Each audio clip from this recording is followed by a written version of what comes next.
Sir, ಇವತ್ತು Anushree madam ಅವರ ಮದುವೆಯಲ್ಲಿ ಭಾಗವಹಿಸಿದ್ದೀರಾ, ಹೊಸ ಜೀವನ ಕಾಲಿಟ್ಟಿದ್ದಾರೆ.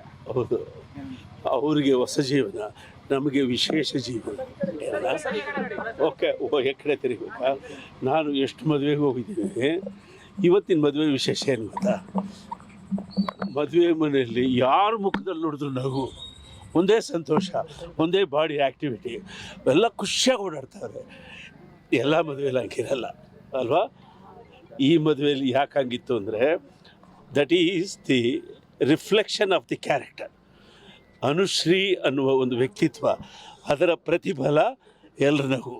ಎಲ್ಲರೂ ಊಟದ ಮೇಲೆ ಗಮನ ಇಲ್ಲ, ಫೋಟೋ ಮೇಲೆ ಗಮನ ಇಲ್ಲ, ಒಬ್ಬರೊಬ್ಬರು ತಪ್ಕೋತಾರೆ, ಮಾತಾಡ್ತಾರೆ, ನಗ್ತಾರೆ, ಖುಷಿಯಾಗಿದ್ದರು. ನಾನು ಅಷ್ಟೇ ಖುಷಿಯಾಗಿದೆ. ಆಕೆ ಕನ್ನಡಕ್ಕೆ ಸಿಕ್ಕಿದ ಒಂದು ಆಸ್ತಿ. ಅನುಶ್ರೀ ಅಂದರೆ ಅವಳು ಸಿಂಗಲ್ ಹೆಣ್ಣಲ್ಲ, ಡಬಲ್ ಹೆಣ್ಣು. ಅವಳೇ ಒಂದು ಹೆಣ್ಣು, ಅವಳು ಒಳಗಡೆ ಇನ್ನೊಂದು ಹೆಣ್ಣಿದೆ.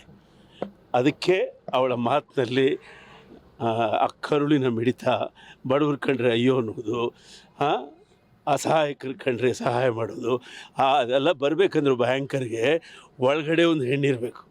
ಸೊ ಡಬ್ಬಲ್ ಹೆಣ್ಣು ಯಾರು? ಅನುಶ್ರೀ. ಓಕೆ, ಅದೆಲ್ಲ ಯಾಕೆ, ನಾವೆಲ್ಲ ಕೇಳ್ಕೊಂಡಿದ್ದೀವಿ.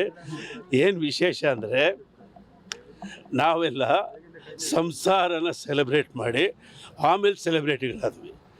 ಅವಳು ಸೆಲೆಬ್ರಿಟಿ ಆಗ್ಬಿಟ್ಟು ಈಗ ಸಂಸಾರನ ಸೆಲೆಬ್ರೇಟ್ ಮಾಡ್ತಾವಳೆ.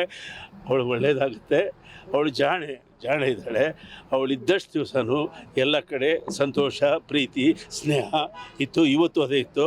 ನಾನು ಯಾವ ಮದುವೆಗೆ ಹೋದರೂ ಊಟಕ್ಕೆ ಕೂರಲ್ಲ, ಮುಹೂರ್ತ ವಿಶ್ ಮಾಡೋದು ಓಡೋದು.